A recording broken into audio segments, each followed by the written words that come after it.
గడిచిన కాలమంతా కాచి కాపాడిన దేవుడు ఇకను కూడా మనల్ని నడిపించినట్లుగా, తన సన్నిధి మనకు తోడుగా ఉన్నట్లుగా, ఆయన కృప మనల్ని నడిపించినట్లుగా ప్రార్థన చేద్దాం. ఒక చిన్న ప్రార్థన చేసుకొని దాన్ని మనం ప్రారంభిందాం. మనం ఆత్మ ఫలం గురించి మనం నేర్చుకుంటూ వస్తున్నాం. ఆత్మ ఫలంలో అనేక లక్షణాలు ఉన్నాయని ఒక్కొక్కటిగా మనం ధ్యానం చేస్తా ఉన్నాం. పరిశుద్ధాత్మ దేవుడు ఈరోజు కావలసిన వాక్యాన్ని, పాఠాన్ని దేవుడు మనకి నేర్పించినట్లుగా ఉన్న స్థలాల్లోనే వీలైతే ఒకసారి కళ్ళు మూసుకొని ప్రభువుని అడుగుదాం. ప్రభువా! మీరు మాతో మాట్లాడండి నాయనా. మనుషులు మాట్లాడటం వలన లాభమేమీ లేదు గానీ, మీరే మాతో మాట్లాడండి. మీ ఒక్క మాట అయినను మా జీవితాల్లో చాలా ప్రభావం తీసుకొస్తది. మనుషులు కాదు మాతో మాట్లాడవలసింది, మీరే మాతో మాట్లాడండని ప్రార్థన చేద్దాం. ఒక నిమిషం. తండ్రి నీకే వందనాలు. మరొకసారి ప్రియ స్నేహితులందరితో కలిసి నీ సన్నిధిలో మేము ధ్యానం జేస్తున్నాం. ఎక్కడి వారమో, ఎచ్చటి వారమో కానీ ఒకే రక్తంలో కడగబడి, ఒకే ఆత్మ చేత నడిపించబడుతూ, నీ సన్నిధిలో మేమందరము కలిసి ధ్యానిస్తూ ఉన్నాం. నీ సహాయం కొరకై వేడుకుంటూ ఉన్నాం. అయ్యా నాయనా, ఈ రాత్రికాల సమయమందు నీ బిడ్డలతో కలిసి కొన్ని విషయాలను వాక్యంలో నుంచి ధ్యానిస్తూ ఉండగా, మీరే మాకు బోధకుడై బోధించి మంచి ధ్యానంలో మమ్మల్ని నడిపించమని ప్రార్థిస్తున్నాను. మా జీవితాలకి సరిపడిన వాక్యాన్ని మీరు దయచేయమని ప్రార్థన చేస్తూ, మమ్మల్ని ఎప్పటికీ నీ నామాన్నే హెచ్చిస్తూ, నీ స్థాయిలో, నీ శైలిలో కార్యములు జరిగిస్తారని నమ్ముచు, కృప కలిగిన హస్తాలకే మా జీవితాల్ని సమర్పించుకుంటూ నజరేయుడైన యేసుక్రీస్తు నామంలో మిక్కిలి వినయంతో బ్రతిమాలి వేడుకుంటున్నాము తండ్రి. ఆమేన్. ఓకే. మనం గడిచిన కొన్ని వారాల నుంచి మనం ధ్యానం చేస్తా వస్తున్న అంశం ఆత్మఫలం, ఫ్రూట్ ఆఫ్ స్పిరిట్. ఈ ఆత్మఫలంలో చాలా విషయాల్ని మనం అర్థం చేసుకోవడానికి ప్రయత్నం చేస్తున్నాం. వాస్తవానికి ఈ ఆత్మఫలం అనేటిది ఒకటుందని చాలామంది క్రైస్తవులకి ఇంకా తెలియదు కదా! అయితే ఒక సింపుల్ వర్డ్‌లో మీ ముందు పెడతాను. ఒకవేళ కొత్తగా వచ్చిన వాళ్ళు ఈ ధ్యానానికి కనెక్ట్ అయ్యేటట్లుగా ఉండాలి అనంటే, ఆత్మఫలం అంటే ఏంటంటే, ఒక వ్యక్తి క్రైస్తవుడిగా మారిన తర్వాత, క్రైస్తవుడనే దానికంటే రక్షణ పొందిన తర్వాత, క్రీస్తులోనికొచ్చిన తర్వాత, క్రీస్తుని వెంబడిస్తున్నప్పుడు, దేవుని ఆత్మ వారిలోకి వచ్చి, వారి జీవితాన్ని ఒక ఫలభరితంగా మారుస్తది. ఆ ఫలభరితంగా మార్చినప్పుడు ఆ వ్యక్తిలో కలిగే మార్పులే ఈ ఆత్మ ఫలం. ఆత్మ ఫలిస్తా ఉంటది వారి జీవితంలో. సో, క్రీస్తుతో కలిసి నడుస్తా ఉన్నప్పుడు, దేవుని వాక్యాన్ని మనం నేర్చుకుంటా ఉన్నప్పుడు, పరిశుద్ధాత్మ చేత మనం నింపబడుతా ఉన్నప్పుడు, ప్రార్థనలో మనం ఎదుగుతా ఉన్నప్పుడు, ఇలాంటి ఆత్మీయ సహవాసాలతో మనం గ నడుపు గ గ నడుపు నడిపిస్తూ ఉన్నప్పుడు, నడుస్తూ ఉన్నప్పుడు, మన జీవితంలో కలిగే కొన్ని మార్పుల యొక్క నమూనానే ఈ ఆత్మ ఫలం. ఈ ఆత్మ ఫలంలో చాలా ఘట్టాలున్నాయని, చాలా లక్షణాలున్నాయని మీకు చెప్తూ వస్తూ దీంట్లో మన వాక్య ధ్యానంలో నుంచి మొదటగా మనం మూలవాక్యంగా తీసుకున్న వాక్యం గలతీయులకు రాసిన పత్రిక 5వ అధ్యాయం 22వ వచనంను మనం మనం ధ్యానం చేస్తా ఉన్నాం. అయితే ఆత్మ ఫలం ఏమనగా మనలో ప్రేమ, సంతోషము, సమాధానము, దీర్ఘశాంతము, దయాళత్వము, మంచితనము, విశ్వాసము, సాత్వికము, ఆశా నిగ్రహము అనునవి మన జీవితంలో పరిశుద్ధాత్మ దేవుడు ఫలిస్తారని, మన జీవితం ఆ విధంగా మారుతుందని మనం నేర్చుకుంటా వస్తున్నాం. అయితే గడిచిన 3 వారాలు ప్రేమ, సంతోషం, సమాధానం కోసం ప్రభు మనతో మాట్లాడారు.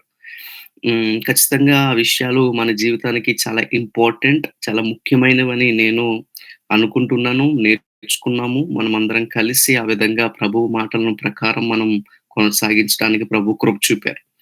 అయితే ఈ ఈ ఈ ఆత్మ ఫలాల్లో 3 ఘట్టాలున్నాయి. 3 ఘట్టాలున్నాయి. ఈ ప్రత్యేకమైన ఈ గలతీయులకు రాసిన పత్రిక 5వ అధ్యాయం 22 వచనంలో 3 ఘట్టాలున్నాయి. అవేంటంటే, ఈ మొదటి 3 ప్రేమ, సంతోషము, సమాధానము అనేటివి ఫర్ గాడ్, దేవుని కొరకైనవి, లేకపోతే దేవుని వలనైనవి, లేకపోతే దేవునితో అని ఉంటది. తర్వాత దీర్ఘశాంతము, దయాళత్వము, మంచితనము ఈ 3 దీర్ఘశాంతం పేషెన్స్, అలాగే దయాళత్వము మీక్‌నెస్, అండ్ మంచితనము, గుడ్‌నెస్ ఈ 3 కూడా ఇతరుల కొరకు అంటే పక్కవారి కొరకు, లేకపోతే పొరుగు వారి కొరకు మన జీవితంలో పరిశుద్ధాత్మ దేవుడు ఫలిస్తారు. మన జీవితంలో పరిశుద్ధాత్మ దేవుడు పెడతారు. మన జీవితము ద్వారా ఈ 3 విషయాలు ఇతరులకు సంబంధించినవిగా కనబడుతా ఉన్నాయి. మూడవ ఘట్టం ఏంటో తెలుసా? విశ్వాసము, సాత్వికము, ఆశా నిగ్రహము. అవి ఎవరి కొరకు? మన కొరకు, మన జీవితం కొరకు, మన లోపల జరిగే కార్యం అది. ఓకే. ఈ 3 ఘట్టాన్ని ఈ ఆత్మ ఫలాలు 9ని 3 విధాలుగా మీకు విభజించాను. అర్థమయిందని నేను నమ్ముతున్నాను. ప్రేమ, సంతోషము, సమాధానము ఫర్ గాడ్ దేవుని కొరకు, దీర్ఘశాంతము, దయాళత్వము, మంచితనము అది ఇతరుల కొరకు లేకపోతే పొరుగువారి కొరకు, విశ్వాసము, సాత్వికము, ఆశా నిగ్రహం అవి మనలో జరిగేది మన కొరకు. Okay. So, try to understand the concept of or the 3 steps of ah, fruit of spirit. Okay. ఈ ఆత్మ ఫలంలోనికి మనం ధ్యానం చేసుకుంటూ ఉన్నాం. ఈరోజు రెండవ ఘట్టానికి మనం చేరుకున్నాం. మొదటి ఘట్టం దేవుని వలనైనవి, దేవునితో కలిసి ఉన్న కావలసినవి, లేకపోతే దేవుని కొరకైనవి మనం నేర్చుకున్నాం. బట్ ఈరోజు రెండవ ఘట్టంలోనికి మనం అడుగు పెడుతున్నాం. అవి ఏంటంటే దీర్ఘశాంతము, దయాళత్వము, మంచితనము. అయితే ఈరోజు ధ్యానాన్ని మీ ముందుకు తీసుకురావడానికి ఇష్టపడతా ఉన్నాను. మీ అందరికి తెలుసు కదా! ఆల్‌మోస్ట్ సోషల్ మీడియాలో నిన్నటి నుంచి గొప్పగా వైరల్ అవుతున్న one of the you know viral news latest trending news ఏంటంటే హ్మ్. లాస్ట్ ఇయర్ జులైలో లాస్ట్ ఇయర్ జులైలో ఈ నాసా అనే ఒక సంస్థ ద్వారా ఈ స్పేస్ స్టేషన్ ద్వారా విలియం సునీత విలియమ్స్ అనే ఒక ఆమె, విల్‌మోర్ అనే ఒక ఆయన వీళ్ళిద్దరూ కలిసి స్పేస్ స్టేషన్‌కి వెళ్ళడానికి ప్రయాణానికి సిద్ధమయ్యారు. దే స్పెంట్ ఆల్‌మోస్ట్ అవర్స్ కొన్ని గంటలు వారు ప్రయాణం జేసి, ఈ భూమిని విడిచి స్పేస్ స్టేషన్‌లో 8 డేస్ అంటే 8 రోజుల యాత్రకు వారు బయలుదేరారు. ఆ స్పేస్ స్టేషన్‌లో ఈ 8 రోజుల్లో వారక్కడ చేయవలసిన పనులు గాని, రీసెర్చెస్ గాని, ఆ స్పేస్ స్టేషన్ రిపేర్స్ కానీ, ఇవన్నీ చేసి మరలా తిరిగి 8 రోజుల్లో భూమి మీదకొచ్చేస్తాం అన్నట్టుగా వారు బయలుదేరారు. ఓకే. అయితే వీరు బయలుదేరిన తర్వాత అక్కడికి చేరుకున్నారు క్షేమంగా. అక్కడ పని ముగించుకున్నారు. కానీ తిరిగి వచ్చే సమయానికి వారు వెళ్ళిన వెహికల్ కాస్త సమ్ లీకేజెస్ ప్రాబ్లమ్స్ లేకపోతే సమ్ గ్యాస్ ప్రాబ్లమ్స్ అటువంటివి కనిపించి వాళ్ళేం చేశారంటే ఆహ్, they try to avoid the journey. మన వెహికల్స్ పాడైపోతే మనం ఎట్లా అయితే ప్రయాణాన్ని ఆపేస్తామో, వెళ్ళడం మంచిది గాదు అన్నట్టుగా మానేస్తామో, వాళ్ళు గూడా స్పేస్ స్టేషన్ నుంచి భూమి మీదకొస్తున్నారు గనుక మన వెహికల్ సరిగ్గా లేదు గాబట్టి, let's stop this journey for a while. కొన్ని రోజులు ఆగుదాం అని అనుకున్నారట. అని అనుకుని వాళ్ళు ఆగిపోయారు. ఆగిపోయి ఆ ఖాళీ వెహికల్‌ని భూమి మీదకి పంపించేసారు. పంపించేసిన తర్వాత వాళ్ళు భూమి మీదకి సిగ్నల్స్ పంపిస్తా వచ్చారు. వాళ్ళకి భూమి మీద వారితో మాట్లాడుతా స్పేస్ స్టేషన్ నుంచి ఆ నాసా వారితో మాట్లాడుతా వచ్చారు. ఏంటంటే, "మేమిక్కడ ఉండిపోయాం. మా కోసం ఏదైనా వెహికల్ సిద్ధపరచండి. మేమిక్కడే ఉండిపోతున్నాం. ఏదో ఒకటి చేయండి. డూ సంథింగ్" అన్నట్టుగా చెప్తే వాళ్ళు ఆల్‌మోస్ట్ ఏదో ఒక వెహికల్ పంపి వీళ్ళని తీసుకురావడానికి ప్రయత్నాలు చేస్తా వచ్చారు. అయితే ఈ ప్రయత్నాలు చేయడంలో ఆహ్, ఈ విఫ్ చాలా చాలా నెలలు గడిచిపోయాయి. ఆల్‌మోస్ట్ 8 రోజులని ప్రయాణానికి వెళ్ళి ఇంచుమించు 286 రోజులు 286 డేస్ వాళ్ళు స్పేస్ స్టేషన్‌లో ఉండిపోయారు. స్పేస్ స్టేషన్‌లో ఉండిపోయారు. ఈ Sunitha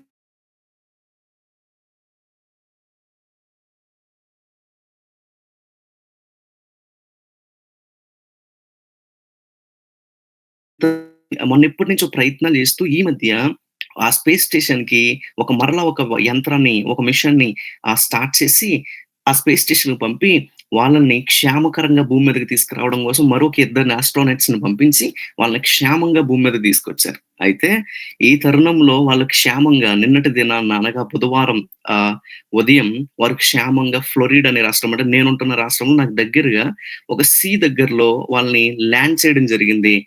that was a celebration for the people here. ఇక్కడ ఒక అద్భుతమైన సందర్భం ఇక్కడ జరుగుతా ఉంది. ఈ ఈ విషయం నేను చూసినప్పుడు వాట్ ఈస్ ది రీజన్? అసలే ఆమె ఎట్లా బ్రతికొచ్చింది? అన్ని రోజులు ఎలా సర్వైవ్ అయింది? అసలు ఎంత one of the prominent reason ఏమై ఉండొచ్చు? అక్కడ సరైన ఫుడ్ ఉండదు, ఏమీ ఉండదు. వీళ్ళు 9 నెలలు ఒక స్పేస్ స్టేషన్‌లో ఎట్లా ఉండగలిగింది? వాట్స్ ది రీజన్ అని నేను కొంచెం అన్వేషించినప్పుడు నాకర్థమైంది. That is a patience of William Smith sorry Sunita Williams అన్నట్టుగా there are lot of posts were coming out. NASA వాళ్ళు గూడా చెప్పిన ఇంటర్వ్యూల్లో ఎక్కువ శాతం చెప్పిందేంటో తెలుసా? ఆమె తమ ప్రాణాల మీద ఆమె ప్రాణాల మీద ఆశలొదిలేసుకోకుండగా, ప్రాణములు దక్కించుకొనుటకు పోరాడింది. చాలా ఓపికెక్కువ, చాలా ఓర్పెక్కువ, చాలా దీర్ఘశాంతం ఎక్కువని ఆమె గురించి సోషల్ మీడియాలో పొగుడుతానే వచ్చారు. ఈరోజు ప్రపంచంలో ఏ స్త్రీకి లేని ఘనత ఆ స్త్రీకి దక్కింది. ఇంచుమించు 286 రోజులు స్పేస్ స్టేషన్‌లో ఉండి, నిన్నటి దినాన్ని భూమి మీదకి ఆమొచ్చారు. చూసారండి? ఒక స్త్రీ, ఒక మనిషి అంత లేకపోతే అంత ఖ్యాతిని పొందడానికి గల కారణం ఏంటో తెలుసా? Patience. I believe patience is a power to conquer anything in this world. మన జీవితాల్లో కూడా అంతే. ఓర్పు, సహనము, దీర్ఘశాంతము అనేటిది ఎట్లాంటిదో తెలుసా?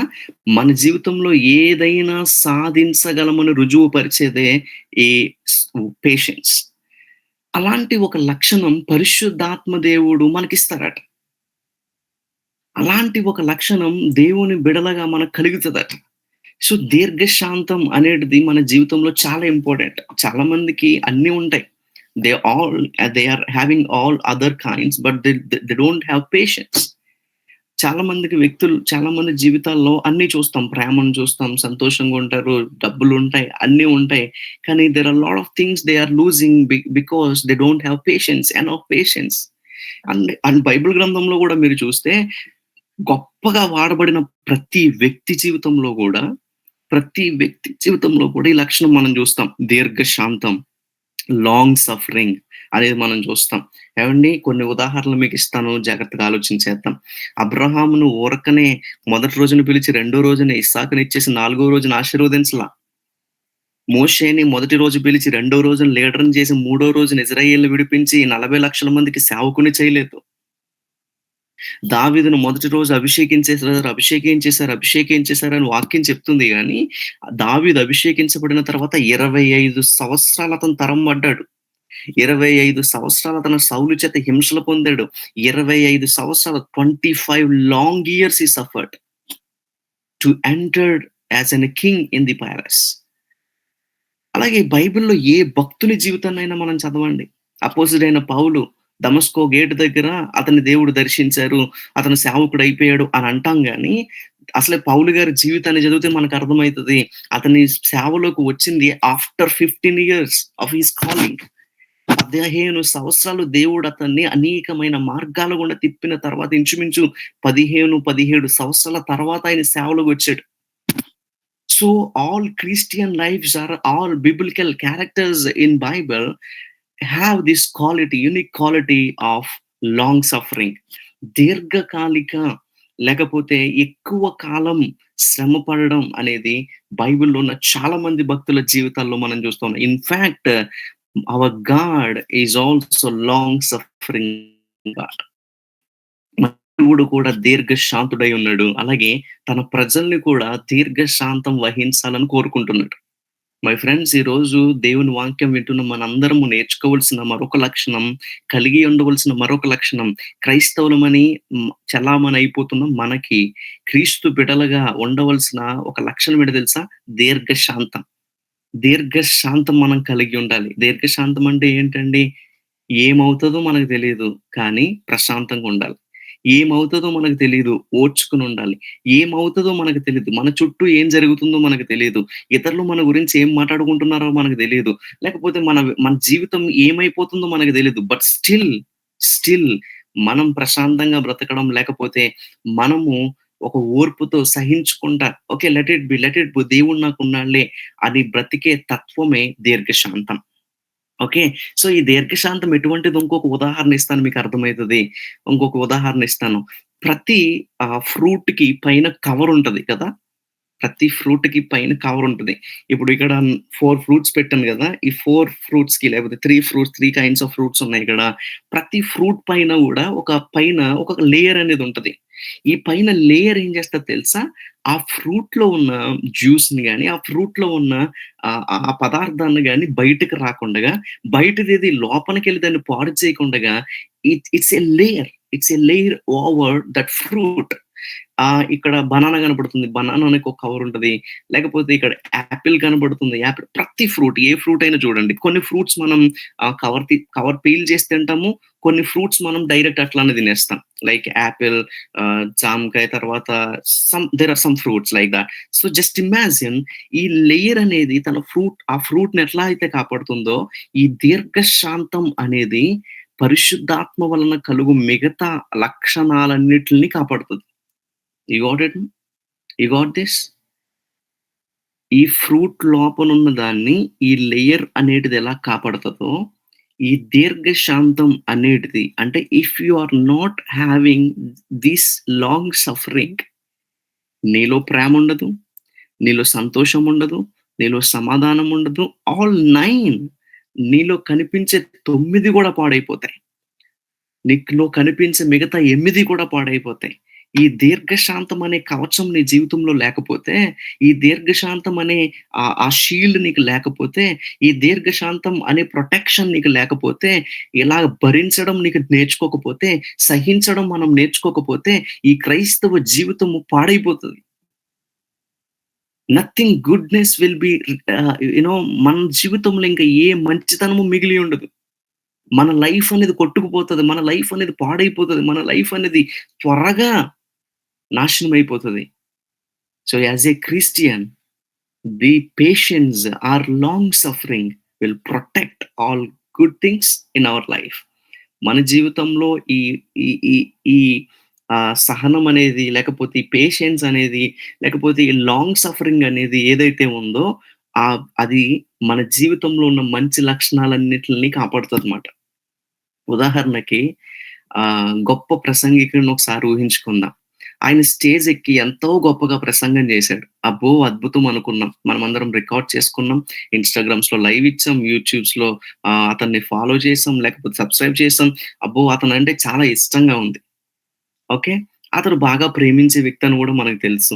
లేకపోతే అతనిలో ఇంకా చాలా మంచి లక్షణాలున్నాయి. కనపడితే మాట్లాడతారని, ప్రైజ్ లార్డ్ చెప్తే ప్రైజ్ లార్డ్ చెప్తారని, ప్రార్థన చేయమంటే ప్రార్థన చేస్తారని, అబ్బో! ఇంక అన్నీ ఉన్నాయి. అయితే ఆ పాస్టర్ గారికి కొంచెం పేషెన్స్ తక్కువ అనుకోండి. లేకపోతే మీ ముందే ఆ స్టేజ్ మీద ఎవరినైనా తిట్టాడని అనుకోండి. Everything is lost. Whatever he performs on the stage అదేమి గుర్తుండదిక. ఆయనేం ప్రసంగం చేసాడో గుర్తుండదిక. ఆయన ఎన్ని గుడ్ హాబిట్స్ ఉన్నాయి, గుడ్ క్వాలిటీస్ ఉన్నాయనేది గుర్తుండదు. Only thing we remember all the time is patience. ఓపిక, సహించడం. మీ అందరికి తెలుసా? నేనెప్పుడు ఎక్కువగా చెప్పే ఒక దైవజనుల పేరు యేసన్న. బ్రదర్ యేసన్న గారు. ఆయన గురించి నాకు తెలిసిన సేవకుల్లో ఎక్కువ మంది చెప్పిన మాట ఏంటో తెలుసా? ఆ సేవకుడు అట్లా ఉండడానికి one of the main reason ఏంటో తెలుసా? సహించడం. ఆయన దేనినైనా సహిస్తూ ఉంటారట. దేన్నైనా ఓర్పుతో చూస్తా ఉంటారంట. అందుకనే దేవుడు బహుశా ఏ చదువు లేని ఆపామరుణ్ణి, ఏ విద్య లేని ఆపామరుణ్ణి ఆంధ్ర క్రైస్తవ రాష్ట్రాలకి భారతదేశంలోనే కాదు, ఇంచుమించు ప్రపంచ దేశంలో ఒక గొప్ప దైవజనుడిగా వాడబడ్డానికి వన్ ఆఫ్ ది రీజన్ ఏంటో తెలుసా? ఆయన ఎంతో ఓర్పు కలిగిన వాడు, సహించేవాడని దైవజనుల నోట అనేక సార్లు నేను వినడం జరిగింది. So, long suffering is like a cover over the fruit of spirit. So, ఇది అర్థం చేసుకుందాం. అయితే బైబిల్‌లో మనకి ఈ పేషెన్స్ అనే పదానికి 3 పదాలుగా వాడారు. నేను మొదటి నుంచి ఈ ఈ గ్రీక్ వర్డ్స్‌ని స్టడీ చేసి మీకు చెప్తాను. ఎందుకంటే తెలుగులో తర్జుమా చేసినప్పుడు కొన్ని పదాలనేవి మార్పు జరగడం జరిగింది. కనుక మనం సరిగ్గా అర్థం చేసుకోవాలి అనంటే ఐదర్ కొత్త నిబంధననైతే గ్రీకు భాషలోను, పాత నిబంధననైతే హీబ్రూ భాషలోను దాని ఒరిజినల్ టెస్ట్ మనం నేర్చుకోవడం ద్వారా దాన్ని ఒరిజినల్ ఎసెన్స్ అనేది ఎటువంటిదో మనకు అర్థమైతది. అయితే పేషెన్స్ అనే పదానికి బైబిల్‌లో 3 పదాలు ఉపయోగించారు. అదేంటో తెలుసా? అనీకో అనేది ఫస్ట్‌ది. ఇది సహించుట అనే అర్థం వచ్చేటట్లుగా ఉపయోగించారు. తర్వాత ఇది సహించుట అనే పదం ఎప్పుడు ఉపయోగిస్తారు అనంటే ఏదైనా బాధ కలిగినప్పుడు అట్లా నోరు మూసుకొని ఉండడం, లేకపోతే అట్లా కామ్‌గా ఉండిపోవడం అనే దగ్గర ఈ సహించడం అనేదని ఉపయోగించారు. అనీకో అని అంటారు. అయితే రెండోది హుపోమోనో. హుపోమోనో అనే పదం ఓర్పు అని తెలుగులో తర్జుమా చేయబడింది. హుపోమోనో అనే పదం ఎక్కడ ఉపయోగిస్తారో తెలుసా? ఇది దేనికి సంబంధించిన వర్డో తెలుసా? ఎవరైనా ఒక సైనికుడు యుద్ధానికి వెళ్లి యుద్ధంలో దెబ్బలు తినేసినా గాని వాడు పారిపోడు. ఎక్కువ శాతం పారిపోరు. పారిపోకుండగా అక్కడే యుద్ధం చేస్తా ఉంటారు. తగిలిన దెబ్బలను పట్టించుకోకుండగా ఎలాగైనా మా రాజ్యం గెలవాలని పోరాడుతా ఉంటారు చూడు. అక్కడ ఉపయోగించే పదం అలాంటి ఒక అర్థాన్ని తీసుకొచ్చే పదమే ఆ సైనికుడు కలిగిన ఓర్పును గుర్తించడానికి ఈ ఉపమని అనే పదం వాడతారు. అయితే అక్కడ ఈ ఈ మనం చదువుకుంటున్న గలతీ పత్రిక 5వ అధ్యాయం 22వ వచనంలో ఏ పదం వాడబడిందో తెలుసా? మక్రోతునే. మక్రోతుమే అనే పదం వాడబడింది. మక్రోతుమే అనే పదం చాలా రేర్‌గా ఈ కొత్త నిబంధనలో వాడబడడం జరిగింది. ఈ కొత్త నిబంధనలో గాని, పాత నిబంధనలో గాని పదం ఎక్కువ శాతం అనగా దీర్ఘశాంతము అనే పదం చాలా తక్కువ సార్లు, తక్కువ సందర్భాల్లో వాడటం జరిగింది. ఎందుకంటే మనిషి సహించగలడు. మనిషి ఓర్పుతో బతకగలడు. మనిషి సహించగలడు. మనిషి ఓర్పుతో బతకగలడు. మనిషి కొన్ని కష్టాలను సహించగలడు. మనిషి కొన్ని పరిస్థితుల్లో ఓర్పుతో ఉండగలడు. కానీ దీర్ఘశాంతం అనేది మాత్రం దైవ లక్షణమై ఉంది. సో, లాంగ్ సఫరింగ్ అంటే ఏంటో తెలుసా? Patience, endurance through the trials. అంటే మన జీవితంలో వస్తున్న అనేకమైన సమస్యల గుండా నడుస్తా గూడా అట్లనే నిశ్శబ్దంగా బ్రతకడమే ఈ long suffering. So, long suffering అనేది పాత నిబంధనలో మనం చదివితే ఒకసారి కీర్తనలు 86 అధ్యాయం 15వ వచనం చదువుతారా? కీర్తనలు ప్రభువా ప్రభువా యాహ్! ప్రభువా యాహ్! చదవండి సిస్టర్. నీవు దయా దాక్షిణ్యములు గల దేవుడవు, నీవు దీర్ఘశాంతుడవు. దీర్ఘశాంతుడవు, ఓకే. కృపా సత్యములతో నిండిన వాడవు. That's enough sister. Thank you. Thank you so much. దీర్ఘశాంతము గలవాడు. కొత్త నిబంధనలో ఆత్మ ఫలముల దగ్గర ఏ పదమైతే వాడబడిందో ఎగ్జాక్ట్‌లీ అదే పదం పాత నిబంధనలో దేవునికి ఉపయోగించారు. భక్తుడు తన పాట పాడుకుంటే ఏమన్నాడో తెలుసా? "నువ్వు సహించువాడవు" అనీకో అననలా. హుపోమను నువ్వు ఓర్పు కలిగిన వాడవు అననలా. దీర్ఘశాంతము గలవాడవు అనన్నారు. అంటే దేవుడు కలిగిన ఓర్పును దేనితో సూచించేవారు? దేనితో మాట్లాడేవారో తెలుసా? దీర్ఘశాంతం. ఆయన సహించడము కంటే గొప్పది. ఓర్పు కంటే గొప్పది. దీర్ఘశాంతము అనున్నది మిక్కిలి గొప్పది. అది దైవ లక్షణమై ఉంది. ఆ దైవ లక్షణం అనేటిది దేవుని నమ్ముకున్న బిడలగా మనకు కూడా మన జీవితంలో పరిశుద్ధాత్మ వలన మనలో ఫలిస్తాబతంట. అంటే మన జీవితం గూడా దేవుని క్యారెక్టర్స్‌లో ఒక క్యారెక్టర్ అయిన దీర్ఘశాంతం మన జీవితంలోకొస్తది. The long suffering is a God's attribute. దేవుని లక్షణం అది. పాత నిబంధనలో దేవుని పిలుస్తా ఉన్నాడు. ప్రభువా! నువ్వు ఎంతైనా దీర్ఘశాంతుడివయ్యా. ఇంగ్లీష్ బైబిల్‌లో దాన్ని చదివితే ఏమనుంటదో తెలుసా? Slow to anger. ఇంగ్లీష్ బైబిల్‌లో ఈ విధంగా రాయబడింది. Slow to anger. అది ఇంకొంచెం వివరంగా చెప్పాలి అనంటే, చాలా మందికి యవ్వనస్తులుగా మన జీవితంలో మనం ఏం కలిగి మన maximum youngsters is having A problem of short temper కదా! షార్ట్ టెంపర్ వచ్చేస్తది మనకి. మనల్ని ఎవరు ఏమనక్కర్లేదు.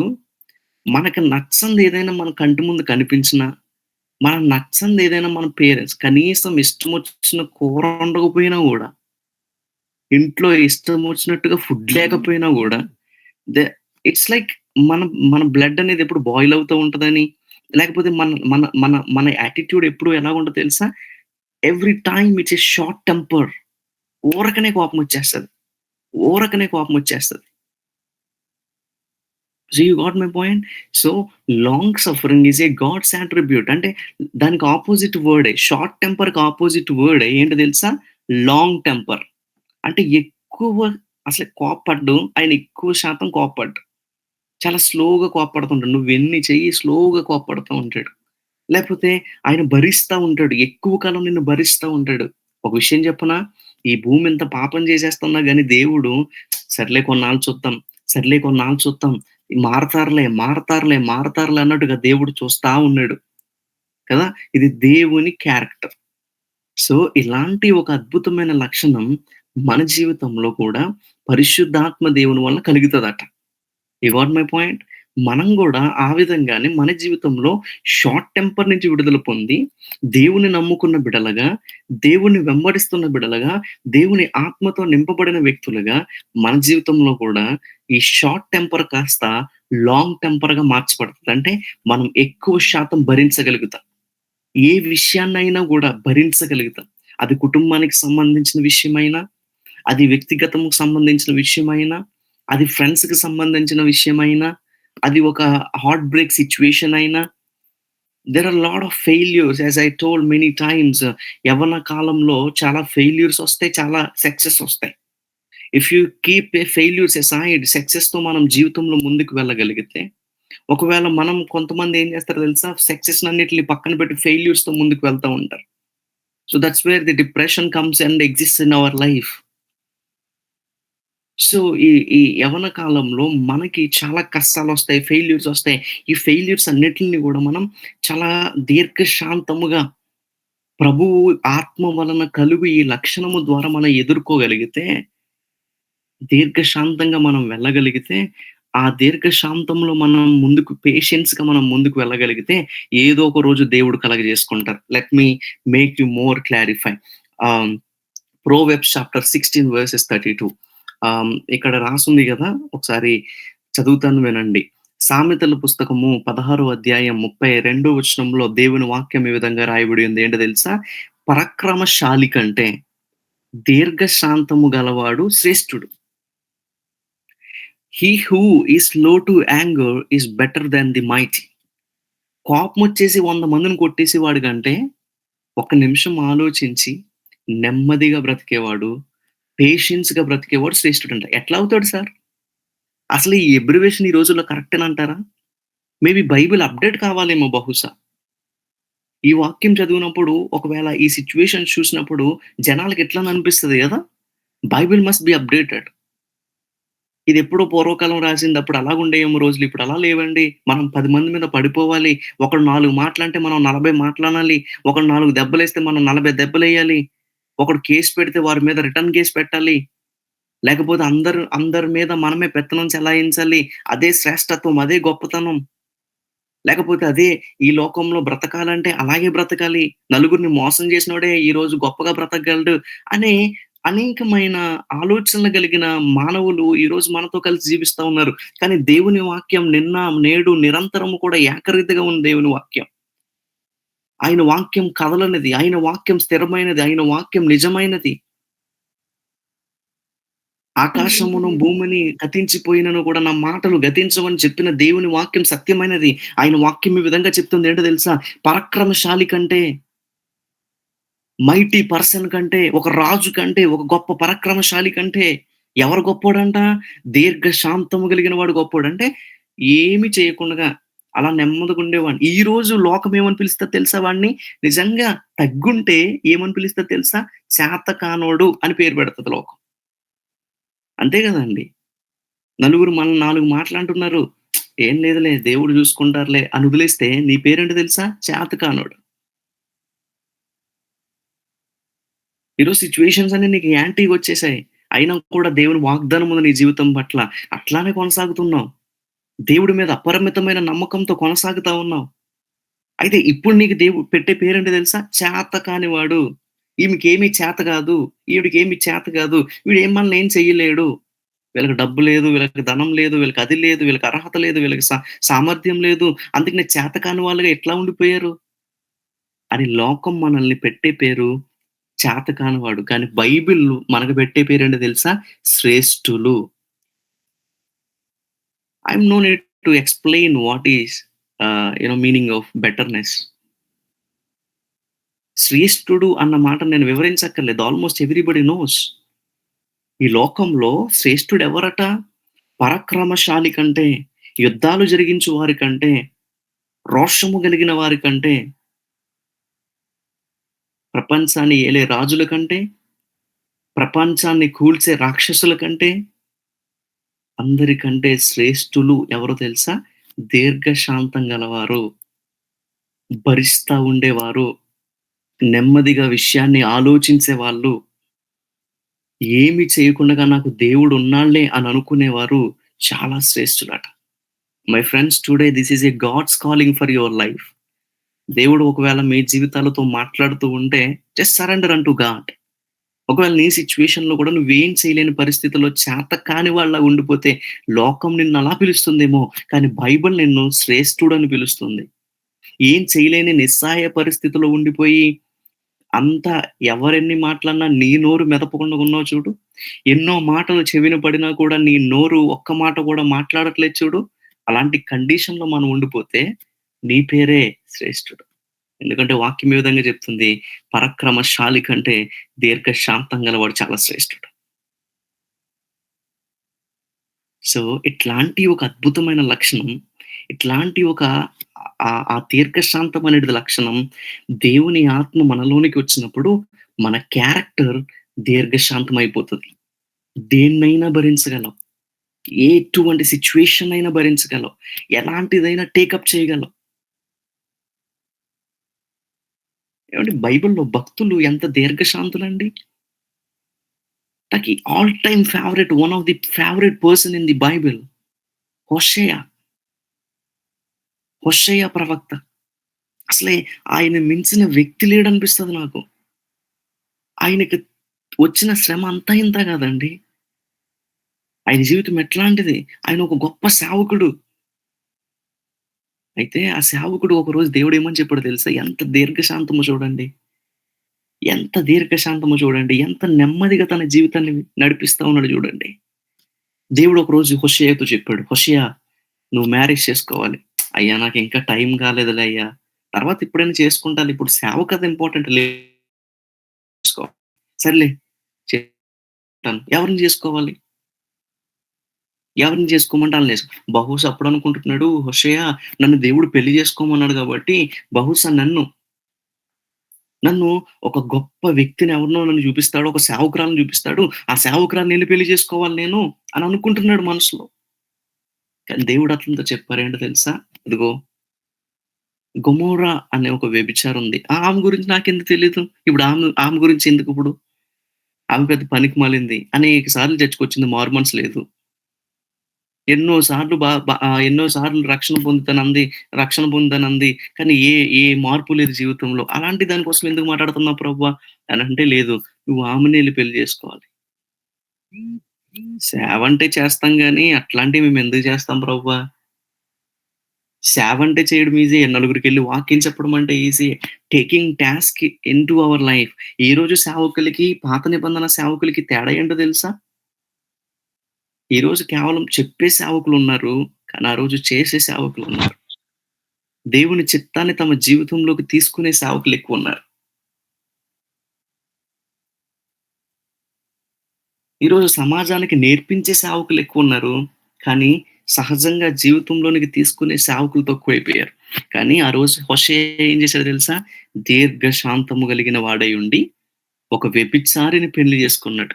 నలుగురితో తిరిగిన ఒక ఆమెను పెళ్లి చేసుకొని, పాస్టరమ్మ గారిలా మార్చుకొని, సేవను కొనసాగిస్తే, మరలా ఈ స్త్రీ ఎళ్లి, ఇతనితో పాస్టర్ గారితో ఉండి గూడా వ్యభిచారం చేసిందట.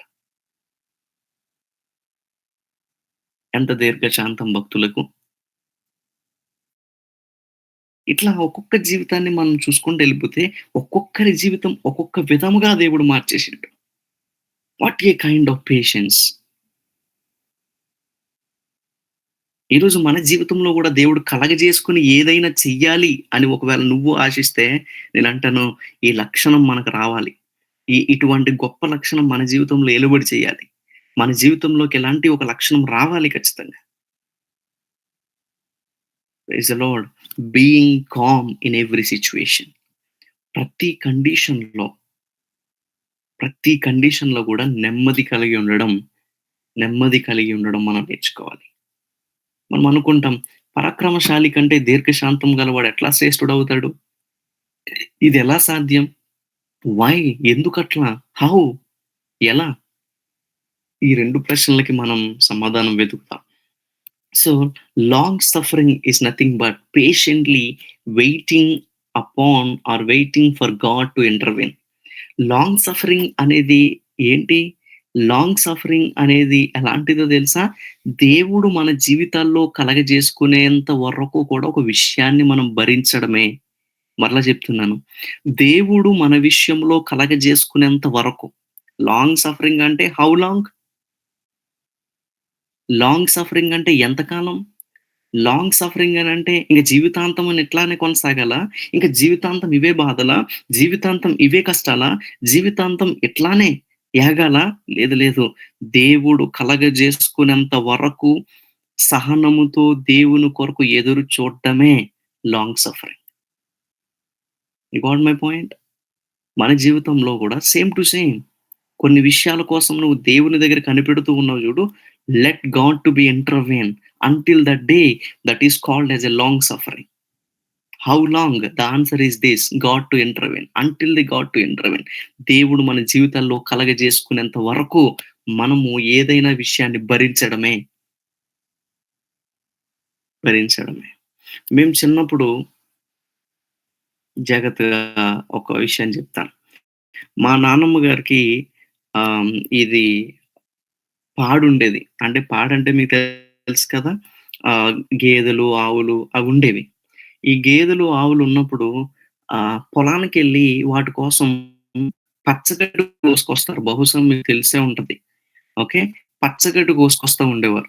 నేను అప్పుడు ఎండాకాలంలో నాకు కూడా సెలవులొచ్చినప్పుడు నేను మా నాన్నమ్మ గారితో కలిసి అలాగా పచ్చగడ్డికి అలాగా తోటలంటా వెళ్ళేటప్పుడు నేను గూడా నానమ్మ నేను కూడా వస్తానన్నప్పుడు నన్ను గూడా తీసుకెళ్ళేవారు సరదాగా ఎళ్లి అక్కడ పొలాల్లో ఎలా ఉంటదో తెలుసు కదా! మామిడికాయలు మా తోటుండేది. ఆ తోటలో మామిడికాయలు అయి ఇయి ఇయి కోసుకోవడం అట్లా చాలా హ్యాపీగా ఉండేది లైఫ్. సో, అట్లా ఒకరోజు మా నాన్నమ్మతోటన్నాను అంత పెద్ద పెద్ద మూటలు నెత్తి మీద పెట్టుకొని, అంత పెద్ద పెద్ద గడ్డి మోపులు ఎట్లా మోస్తారు మీరు? అసలు చాలా ఈజీగా తెచ్చేస్తారు. అంత తేలిగ్గా ఉంటాయంటే తేలిగ్గా ఉండవంది. ఏమో తేలిగ్గా ఉంటాయేమోలే నాకు కూడా ఇవ్వు అని నేను గూడా ఒక పెద్ద గడ్డి మోపుంటే అది నా నెత్తి మీద ఎక్కించుకున్నా చిన్నప్పుడు. ఎట్టించుకుంటే నాకు జూడు పెట్టుకున్నాను గానీ చాలా టెన్షన్ నాకు. చాలా హెడ్ అంతా వెయిట్ అయిపోయింది. అలా పెట్టిన వెంటనే నాకు మెడ నొప్పి పట్టేసింది. అమ్మో! అమ్మో! నేను మోయలేకపోతున్నాను, నేను మోయలేకపోతున్నాను, నేను మోయలేకపోతున్నానంటే, లేదు లేదు పెట్టేసుకున్నావు కదా! కొంచెం దూరం వచ్చేయి ఎదర మీ నాన్నొస్తున్నాడు. మీ నాన్న తీసుకుంటాడులే, మీ నాన్న తీసుకుంటాడులే అంది. ఇప్పుడు నేను నెత్తి మీద గడ్డి మోపు పెట్టుకొని కొంచెం దూరం, కొంచెం దూరం, కొంచెం దూరం వస్తా ఉన్నాను. వచ్చేటప్పుడు నేను ఎంతవరకు భరించాలి నేను? ఎంతవరకు మోయాలి దీన్ని? అని అనుకున్నట్టుగా నేను చేస్తానంటే, లేదు లేదు కింద పడేయకు అది మళ్ళీ తెగిపోతది. మళ్ళీ కట్టాలి. అందుకని కొంచెం దూరం ఓర్చుకో. మీ నాన్నొచ్చేంత వరకు ఓర్చుకో. మీ నాన్నొచ్చేంత వరకు ఓర్చుకో అని మా నాన్నమ్మ నాతో చెప్పడంతో, మా నాన్నమ్మ గారు నేను కలిసి ఒక మీకు తెలుసో లేదో ఈ ఈ ఈ పొలంలో ఒక దాన్నేమంటారంటే లైక్ ఒక దారుంటది. ఆ దారిలో ముందు నేనెళ్తున్నాను. తర్వాత మా నాన్నమ్మొస్తుంది. అలా వెళ్తా, వెళ్తా ఉన్నాను. చాలా దూరమొచ్చేసాను. వచ్చేసేటప్పటికి చాలా దూరమొచ్చేసినాక మా నాన్న అంత దూరంలో చూసాను నేను. అంత దూరంలో చూసేటప్పటికి ఈ ఎత్తుకున్నది కాస్త మా డ్యాడీ చూసి త్వరగా పరిగెట్టుకుంటా వచ్చి నా నా నెత్తి మీద ఉన్న ఆ మోపు కాస్త ఆయన తీసుకున్నాడు. అప్పుడు నాకనిపించింది. చాలా సంతోషం అనిపించింది. ఎగ్జాక్ట్‌లీ మన లైఫ్‌లో గూడా సేమ్ టు సేమ్ ఈ విధంగానే. లాంగ్ సఫరింగ్ అనే మాటకి ఇది ఎందుకు చెప్తున్నాను అనంటే, కొన్ని విషయాలు మనకి మోపు వలె మనం మీద పడుతున్నప్పుడు అవి మొయ్యాలి. చేసుకునేంత వరకు మోస్తే చాలు. Until God to intervene in our life. Whatever matter it is. Whatever matter it is. అది పరిశుద్ధాత్మ దేవుని లక్షణం. పరిశుద్ధాత్మ దేవుని లక్షణం. అలా మోయగలిగితే దేవుడు ఒకరోజు ఇంటర్ఫియర్ చేసుకుంటాడు. అప్పుడు మా డ్యాడీ వచ్చి వెంటనే ఆ మోపు తీసుకొని తన నెత్తి మీద పెట్టుకొని, "అరె! ఇదేముందిరా చిన్నా నేను మోసుకొచ్చేస్తున్నాను రా" అని ఇంటికి తీసుకెళ్ళిపోయాడు. నేను ఇదంతా ఎందుకు చెప్తున్నానో తెలుసా? దేవుడు కలగజేసుకుంటాడు ఖచ్చితంగా. నువ్వట్లా ఓర్పుతో కొన్ని విషయాల్ని ముందుకు కొనసాగితే దేవుడు ఒకరోజు కలగజేసుకుంటారు. కలగజేసుకొని నీకు ఒక కైండ్ ఆఫ్ పీస్ ఇస్తారు. That you cannot see. నువ్వెప్పుడు అనుభవించుండవు అలాంటిది. సో, ఈ విషయాన్ని మనం ఒక క్లుప్తంగా కొన్ని విషయాల్లో మనం అర్థం చేసుకుందాం. మనందరికీ తెలుసు బైబిల్‌లో జోబ్ అనే వ్యక్తి మనందరికీ తెలుసు. యోబు అంటారు గదా! ఆ వ్యక్తి మనందరికీ తెలుసు. ఆయన జీవితంలో నుంచి ఒకసారి లాంగ్ సఫరింగ్ ఎట్లా వచ్చిందాయనకి, లేకపోతే దాన్నెలా ఓర్చుకున్నాడు అనే ఆ పుస్తకం యొక్క వివరణ మొత్తం మీ ముందు పెడతాను కొన్ని నిమిషాల్లో. ఓకే. యోబు అని అనబడిన ఒక వ్యక్తి ఉన్నాడు బైబిల్‌లో. ఓకే. ఈ యోబు అనబడిన వ్యక్తి ఎలాంటోడు? నికృష్టుడా? నీచుడా? అసహ్యుడా? కాదు. బైబిల్ చెప్తుంది అతని కోసం. బైబిల్‌లో ఎన్ని గుడ్ హాబిట్స్ అయితే ఉన్నాయో అవన్నీ గూడా ఇతనిలో ఉన్నాయి. వాటితో పాటు ఈ దీర్ఘశాంతం అనేది గూడా ఇతనికుంది. అయితే ఈ దీర్ఘశాంతం కలిగిన వ్యక్తి మంచివాడు, నీతిమంతుడు. ఓకే. ఇట్లాంటి ఒక క్యారెక్టర్ కలిగిన యోబు జీవితంలో ఇలాంటి ఒక అద్భుతమైన లక్షణం కలిగిన యోబు జీవితంకి శ్రమొచ్చింది. ఏంటా శ్రమ అంటే ఎలాంటి శ్రమలొచ్చాయో మీకు చెప్తాను ముందు. అసలే ఔట్ ఆఫ్ ది సీన్ యోబుకి తెలియకుండా ఒక విషయం జరిగింది. అదేంటో తెలుసా? యోబుకి తెలియకుండగా దేవుడికి, సాతానుకి ఒక ఒక మ్యాటర్ జరిగింది. ఒక సీన్ జరిగింది. ఆ సీన్‌లో సాతానొచ్చి అంటది, "యోబు, యోబు సారీ దేవుడా యో యో యో యోబు గురించి ఆలోచించావా సాతాను? యోబు చూసావా ఎంత మంచిగా బతుకుతుందో? యోబు చూసావా?" అప్పుడు సాతాను అన్నాడు ఏమన్నా తెలుసా? "యోబుకి అన్నీ ఇచ్చావు కాబట్టి అట్లా బ్రతుకుతున్నాడు. యోబు దగ్గర నుంచి అన్నీ తీసేయి" అనంటే, "సరే తీసేసేయి అన్నీ." బెట్టేసేసాడు. "నువ్వు యోబు దగ్గర నుంచి అన్నీ తీసేసి చూడు. యోబు నిన్నేమి స్తుతించడు. యోబు నిన్నేమి ప్రార్థించడు. యోబు నీ కోసమేమి చూడ్డు. మరలా పాపంలో ఏదో దాన్ని ఎతుక్కొని లోకంలో కలిసిపోయావు. మొత్తం మీద సంపాదించుకోవడానికి చూస్తాడు తప్ప నిన్ను మాత్రం తన నోటితో దేవుడని సాతానుడు. లేదు. ఏం చేస్తావు అనంటే అప్పుడు యోబు తన జీవితంలోనికి వచ్చి ఒక కష్టాన్ని కలగజేశాడు. ఎలాంటి కష్టం తెలుసా? ఎంత భయంకరమైన కష్టమో నేను చెప్తా. అలా కష్టం కలగజేసిన యోబు తన జీవిత కాలమంతయు కూడా నమ్మకంగా ఉండి అందరూ అతన్ని వదిలేసినా అతను నమ్మకంగా ఉండి, తిరిగి అతడు ఆ లాంగ్ సఫరింగ్ ద్వారా, లేకపోతే అట్లా భరించడం ద్వారా యోబు మొదట కలిగిన స్థితి కంటే కడపటి స్థితి మరీ అధికమగును, లేకపోతే రెండింతలగును అన్నట్లుగా దేవుడు అతని జీవితాన్ని మార్చేశాడు. చాలా జాగ్రత్తగా చెప్తాను. మళ్ళా స్టోరీ వన్స్ అగైన్ నేను చెప్తాను. అప్పుడు యోబుకి ఏం జరిగింది అనంటే, యోబు తన గొప్ప స్థితిలో నుండి పిల్లలు చనిపోయారని న్యూస్ ఇనపడింది. తర్వాత తన ఆస్తులన్నీ కోల్పోయారని న్యూస్ ఇనపడింది. తనకున్నవన్నీ కోల్పోయాడు. తనకు కలిగి ఉన్నవన్నీ కోల్పోయి, తన శరీరం మీద చూసారా? తన శరీరం మీద గూడా ఒక భయంకరమైన కురుపులు. Today we will call them as like you know ఒక ఒక స్కిన్ అలర్జీ లాంటిది, లేకపోతే ఒక కుష్టు రోగం లాంటిది తన శరీరం నిండా నిండిపోతే, అతను బూడిదలో కూర్చొని, అతను పెంకు తీసుకొని గీరుకుంటా ఉండేవాడు. జస్ట్ ఇమాజిన్ అంబానీ గదా! ఈరోజు ఇండియాలో చాలా ఉన్నతమైన వాడు అంబానీ గదా! అతను ఒక రోజు బ్రతికిన కాస్ట్ ఆఫ్ లివింగ్ ఒక రోజుకి కాస్ట్ ఆఫ్ లివింగే కొన్ని కోట్లు కదా! కొన్ని కోట్లు. ఆహ్, రీసెంట్‌గా నాకొచ్చిన అప్‌డేట్‌ని బట్టి అతని కొడుకు ఒక హోటల్‌లో ఉంటే అతనికి ఒక రోజుకి 6,00,00,000 ఎంతో చార్జ్ చేశారంట. ఒక రోజుకి ఒక హోటల్‌లో ఉన్నందుకు దుబాయ్‌లో అతనికి 6,00,00,000 చార్జ్ చేశారు. అలాంటి ఒక రిచ్ పర్సన్ అంబానీ గదా! జస్ట్ ఇమాజిన్ అంబానీ ఒక నెల రోజుల్లో ముంబై వీధుల్లో పడి, రోడ్డు మీద కూర్చొని, ఒక సీసా పెంకు తీసుకొని, తన ఒళ్ళంతా గీరుకుంటూ లేకపోతే ఇచ్చింగ్ వల్ల బాధపడతా ఉండి, ఇమాజిన్ జేసుకోండి. Is it possible? తన షేర్స్ అన్నీ పడిపోయాయి. తన ఫ్యామిలీ అంతా వదిలేసింది. లైఫ్ అంతా ఏదైపోయింది. రోడ్డు మీదకొచ్చేసాడు. Is it possible? ఏమో మరి. అలా జరుగుతదో లేదో తెలీదు గానీ, యోబు అట్లాంటోడే. ఆ రోజుల్లో యోబు అలాంటి వాడే. అలాంటి గొప్ప స్థితిలో ఉన్నవాడే. అలాంటి వాడు కొన్ని రోజులకు రోడ్డు మీదకొచ్చి, ఇలా దిక్కు లేనివాడుగా ఇట్లా రోడ్డు మీద పడున్నాడు. పడుంటే ఈ విషయం కాస్త వాళ్ళ ఫ్రెండ్స్‌కి తెలిసింది. వాళ్ళ ఫ్రెండ్స్‌కి తెలిసింది. ఏవండీ మీకు విషయం చెప్పనా? The most of the lifes మనం ఈరోజు ఒక యవ్వనస్తులుగా మన జీవితంలో ఎక్కువ ఆహ్, ఈ యోబు గ్రంథాన్ని చూస్తే, యోబు గ్రంథంలో 42 అధ్యాయాలున్నాయి గదా! ఈ 42 అధ్యాయాల్లో యోబు ఎక్కువ శాతం టైమ్ స్పెండ్ చేసింది ఎవరితో తెలుసా? ఫ్రెండ్స్. తన జీవితంలో ఎక్కువ సమయం తన టైమ్ స్పెండ్ చేసింది ఎవరితో తెలుసా? ఫ్రెండ్స్. మన లైఫ్‌లో గూడా మోస్ట్ ఆఫ్ ది టైమ్స్ మనం లైఫ్‌లో ఎక్కువ టైం ఎవరితో స్పెండ్ చేస్తున్నామో తెలుసా? ఫ్రెండ్స్. సో, ఫ్రెండ్స్ షుడ్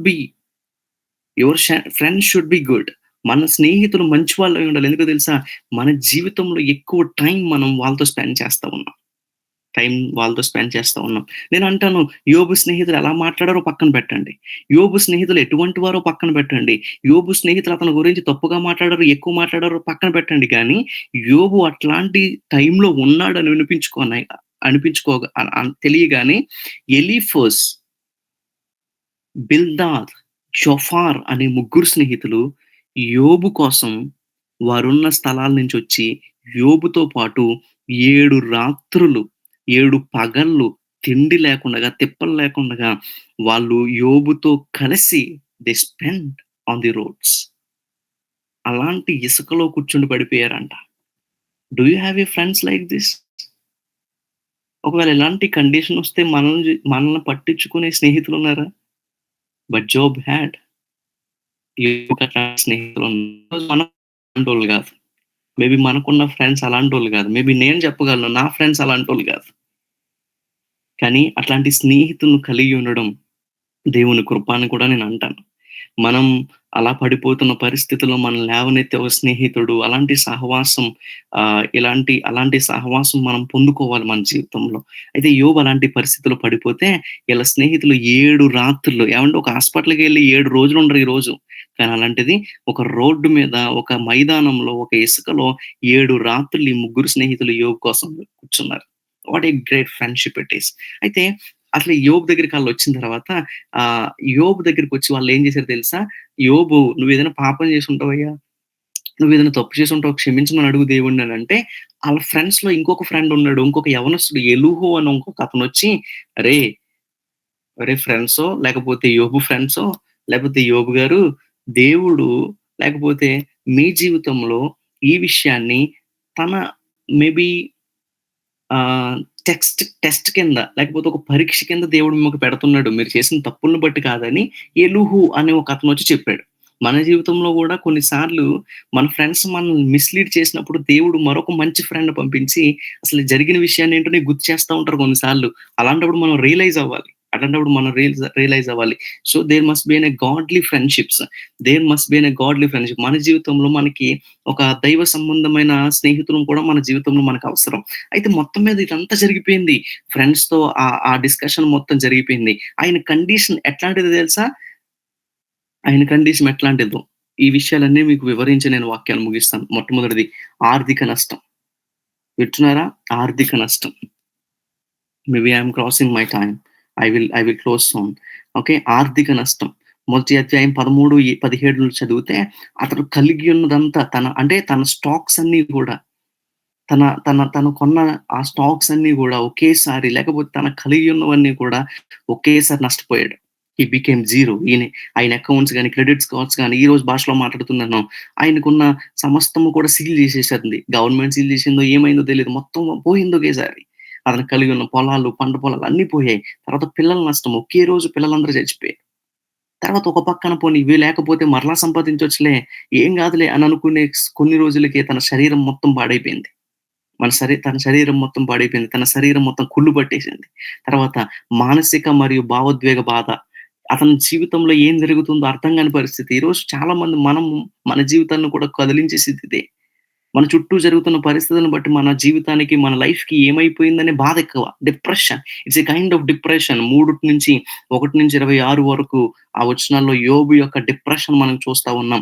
తర్వాత పోన్లే పరామర్శించడానికి మిత్రులొచ్చారు కదా! కొద్ది రోజులు వాళ్ళు గడిపారు అని అనుకోకుండానే వాళ్ళు 4 అధ్యాయం నుంచి 31 వచనం వరకు 31 అధ్యాయం వరకు కూడా చూసుకుంటే వాళ్ళేం చేశారో తెలుసా?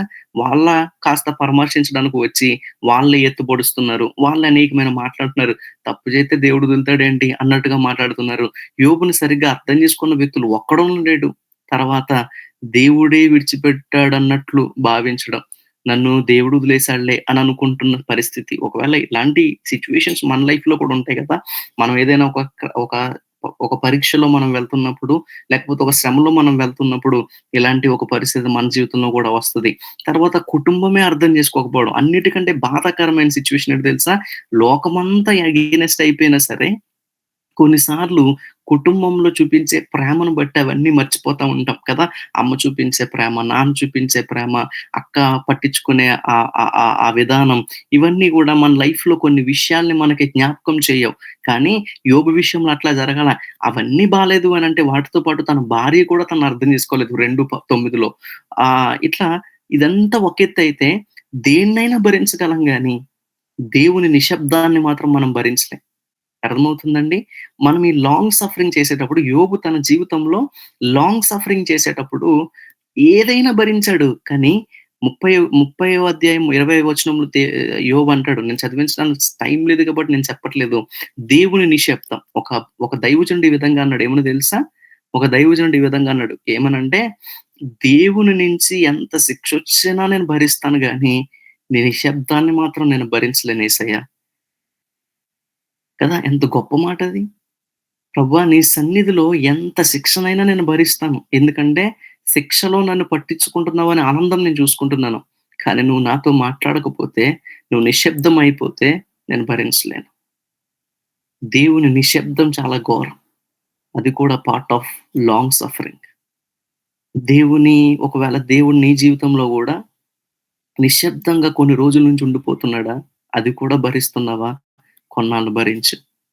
అయితే 42వ అధ్యాయం వచ్చిందండి యోబు జీవితంలో. ఇవన్నీ భరించుకుంటా వచ్చాడు. ఏవండీ? ఇవన్నీ మన జీవితంలో జరిగుండవు. ఏదో ఒకటో, రెండో జరుగుంటాయి. కానీ యోబు జీవితంలో ఇయన్నీ జరిగాయి. కానీ ఇవన్నిటిని భరించాడు. అట్లా భరించి లాంగ్ సఫరింగ్ అయ్యాడు. లేకపోతే దీర్ఘశాంతం చూపిచ్చాడు. ఎక్కడ దేవుడి గురించి ఒక్క మాట కూడా తప్పుగా మాట్లాడలేదు. అలా మంచిగా బ్రతికిన తన జీవితం వలన 3 విషయాలు జరిగాయి. ఒకటి, అతనికి తెలియకుండగానే అతని జీవితం బట్టి, అతని దీర్ఘశాంతమును బట్టి దేవుడు గెలిచాడు. Praise the Lord. అతడి దీర్ఘశాంతాన్ని బట్టి దేవుడు గెలిచాడు. ఈరోజు కొన్ని సిట్యుయేషన్స్‌లో నువ్వు నోరు మూసేస్తున్నావు గదా! కొన్ని సిట్యుయేషన్‌లో నువ్వు తగ్గుంటున్నావు గదా! కొన్ని పరిస్థితుల మధ్యలో మనం అణుచుకుంటున్నాం చూడు. అలాంటి కండిషన్స్ ద్వారా దేవుడు గెలుస్తా ఉన్నాడు. దేవుడు గెలుస్తున్నాడు. Trust me. దేవుని వాక్యాన్ని నమ్ముదాం. యోబు గ్రంథంలో అతను మౌనంగా ఉండడం ద్వారా, అతను సైలెంట్‌గా ఉండడం ద్వారా అతనికి జరిగింది అన్యాయమే కావచ్చు. అతనికి జరిగింది ఎవరు ఊహించినది కావచ్చు. అతని ఊహనకు అందంది కావచ్చు. అతను చేసిన తప్పుకి అతను అనుభవిస్తున్నాడు. ఆఫ్‌కోర్స్. కానీ అతను దీర్ఘశాంతముగా కొనసాగుట ద్వారా దేవుడు గెలిచాడు. మై ఫ్రెండ్స్, ఈరోజు కొన్ని విషయాల్లో నువ్వు మౌనంగా ఉండమని పదే పదే పరిశుద్ధాత్మ దేవుడు నీకెందుకు నేర్పిస్తా ఉన్నాడో తెలుసా? నీ మౌనములో దేవుడు గెలవబోతున్నాడు. నీ పేషెన్స్ ద్వారా దేవుడు కొన్ని చోట్ల గెలవబోతున్నాడు. కొన్ని విషయాల్లో ఆయన గెలుస్తా ఉన్నాడు. కొన్ని విషయాల్లో దేవుడు ఆనందపడతా ఉన్నాడు నీ విషయంలో.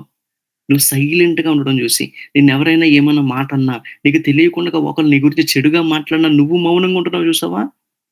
నువ్వు భరిస్తూ ఉన్నావు చూసావా? నీ పేరెంట్స్ నీ గురించి ఏమనుకున్నా, నీ ఫ్యామిలీ మెంబర్స్ నీ గురించి తప్పుగా మాట్లాడినా, నీ ఇరుగు పొరుగు వారు ఏమనుకున్నా సరే, నీకు జరిగిన నష్టాన్ని ఏమైనా గాని నువ్వు సైలెంట్‌గా దేవుడు చూసుకుంటాడులే అని అనుకుంటున్నావు చూసావా? That's where the God was victorious. దేవుడు అక్కడ గెలిచేసాడు.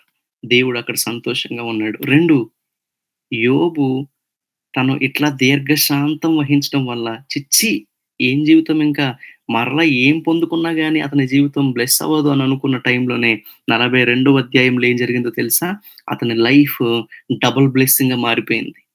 అంతకు ముందు అతనికి ఒక అభిషేకమే ఉండేది.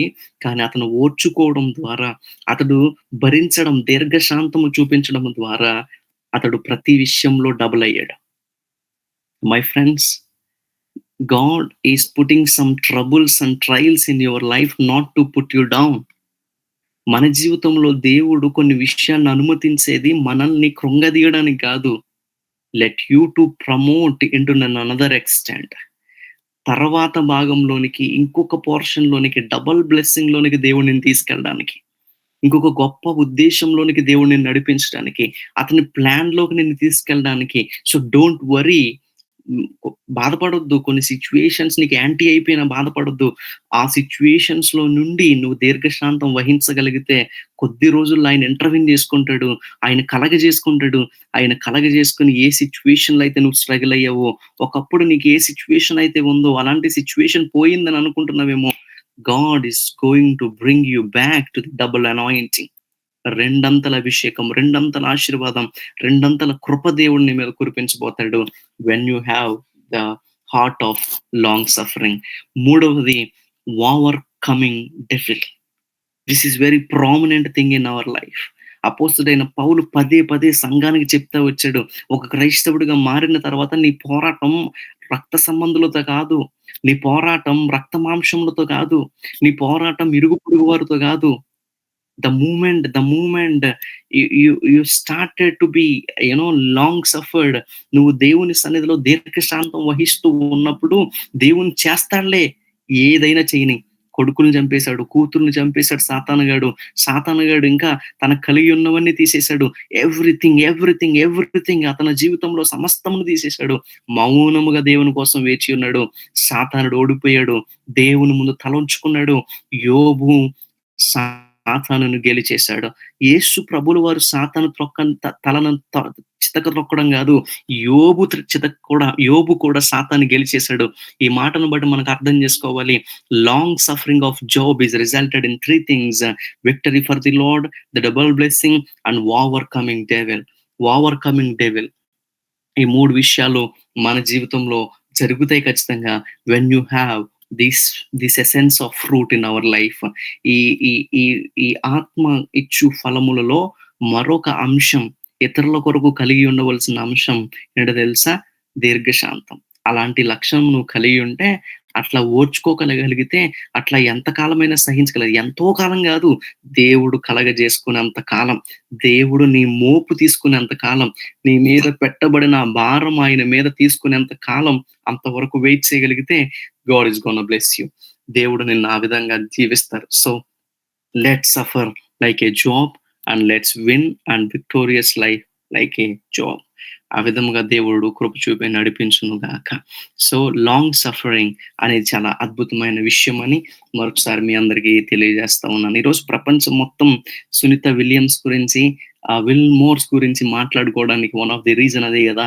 ఒక లోకంలోనే అట్లాంటి లాంగ్ సఫరింగ్ కలిగి ఉంటే, క్రీస్తు కొరకు ఓపిక కలిగిన నాసా వాళ్ళు పంపిస్తారులే అన్నట్టుగా వాళ్ళు ఓపిక కలిగి లేరు.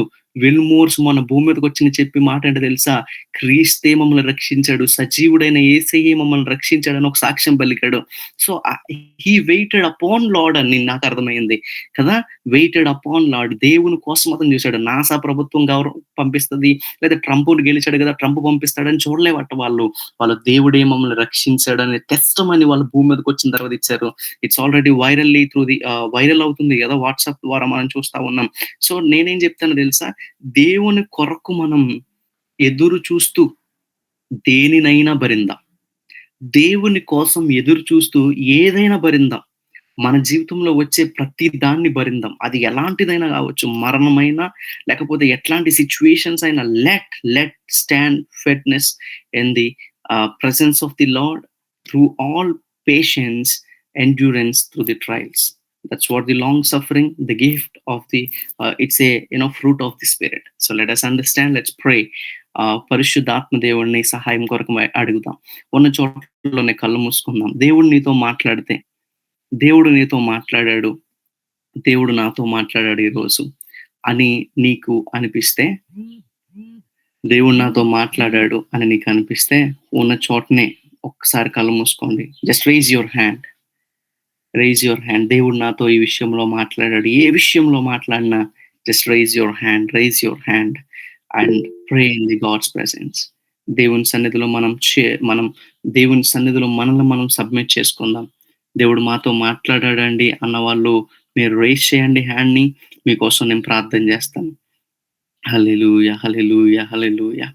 పరిశుద్ధాత్మ దేవుడా నీకే వందనాలు. Let's everybody be submissive in the God's presence. దేవుని సన్నిధిలో మనం ప్రార్థన చేద్దాం. ప్రభువా, అలాంటి ఎదురు చూసే కృపను నాకు దయచేయి నాయన. ప్రభువా. అయ్యా, ఇంతవరకు ఈ మాట మేము విన్నాం గాని, చాలా సార్లు ఆలోచించాం గాని, కానీ మాకు వచ్చే కష్టాన్ని బట్టి మేము వి ఆర్ గాన్ బ్యాక్. కానీ ఈరోజు వాక్యం ఎంత తేటగా మాట్లాడింది ప్రభువా. వ్యక్తిగతంగా నాతో కూడా పరిశుద్ధాత్మ దేవుడు మాట్లాడాడు. Long suffering is only reason suffering is only the reason for the victorious life. జీవితం మీద ఆశ వదిలేకు, పరిస్థితుల మీద పట్టు రావట్లేదని, లేకపోతే నువ్వనుకున్నవేవి జరగట్లేదని లైఫ్ మీద నీ ఆశలు వదులుకోకు. లైఫ్ మీద నీ ఆశలు వదులుకోకు. Wait upon lord. దేవుని కొరకు ఎదురు చూడు. దేవుని కొరకు ఎదురు చూడు. పరిశుద్ధాత్మ దేవుడిచ్చే ఒక లక్షణం ఇది.